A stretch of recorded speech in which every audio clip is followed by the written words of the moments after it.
ജില്ലാ ഭരണകൂടത്തിൻ്റെ ഭാഗത്തു നിന്നും. ഇതിൽ പ്രകാരം ഇന്നലെ രാത്രി മഞ്ചേശ്വരം MLA ശ്രീ അഷ്റഫ് MLA ഇന്നലെ എന്നെ വിളിച്ചിട്ടുണ്ടായിരുന്നു. അദ്ദേഹം കാര്യങ്ങൾ എല്ലാം പറഞ്ഞു. ഇതാണ് ഇപ്പോഴത്തെ കണ്ടീഷൻ. ഈ സാഹചര്യം നമ്മൾ മനസ്സിലാക്കിക്കൊണ്ട് മുന്നോട്ട് തന്നെ പോകുന്നുണ്ട്.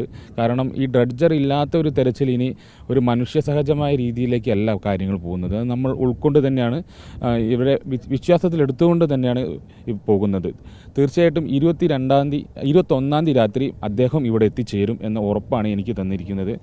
അദ്ദേഹം ജില്ലാ ഭരണകൂടമായിട്ടും ഇവിടെ മറ്റ് ജനപ്രതിനിധികളായിട്ടും സംസാരിച്ചതിൻ്റെ പേരിലുള്ള ഉറപ്പാണ് എനിക്ക് തന്നിരിക്കുന്നത്. അദ്ദേഹം 21-ാം തീയതി രാത്രി എത്തിക്കഴിഞ്ഞു. 22-ാം തീയതി ഈ പ്രവൃത്തി പുനരാരംഭിക്കും എന്ന ഉറപ്പാണ് എനിക്ക് തന്നിരിക്കുന്നത്. ഈ ഡ്രഡ്ജർ കമ്പനിയുടെ MD ആയിട്ട് സംസാരിച്ചപ്പോൾ അദ്ദേഹം പറഞ്ഞിട്ടുള്ള 22-ാം തീയതി മാത്രമേ എത്തിക്കാൻ വേണ്ടി കഴിയൂ. അതും കാലാവസ്ഥ പ്രശ്നമാണ്, കടലിലുൾപ്പെടെ ഈ ചെറിയ പ്രശ്നങ്ങളുണ്ട് എന്നുള്ള കാര്യം പറഞ്ഞത്. അപ്പോൾ 22-ാം തീയതി എത്തിക്കാൻ കഴിയും എന്നുള്ളൊരു ഉറപ്പ് നിങ്ങൾക്ക് ലഭിച്ചിട്ടുണ്ടോ? ആ ഉറപ്പ് നമുക്ക് MLAയുടെ ഭാഗത്തു നിന്ന് ഒരു ഉറപ്പ് ലഭിച്ചിട്ടുണ്ട്.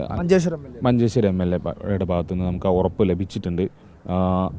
തീർച്ചയായിട്ടും അത് അങ്ങനെ തന്നെ ആണ് സംഭവിക്കാൻ തന്നെയാണ് വിചാരിക്കുന്നത്. അതായത് ഇവിടെയുള്ള ഭരണകൂടത്തെ ഉൾപ്പെടെ വിശ്വാസത്തിലെടുത്തുകൊണ്ട് ഈ തീരുമാനത്തെ അംഗീകരിച്ച് നമുക്ക് മതിയാകൂ. കാരണം ചില സമയങ്ങൾ മനുഷ്യ സഹജമായ കാര്യം വരുമ്പോൾ നമ്മൾ ഈ തരത്തിലുള്ള മെഷീനറിയിലേക്ക് നമ്മൾ മാറേണ്ടി വരും.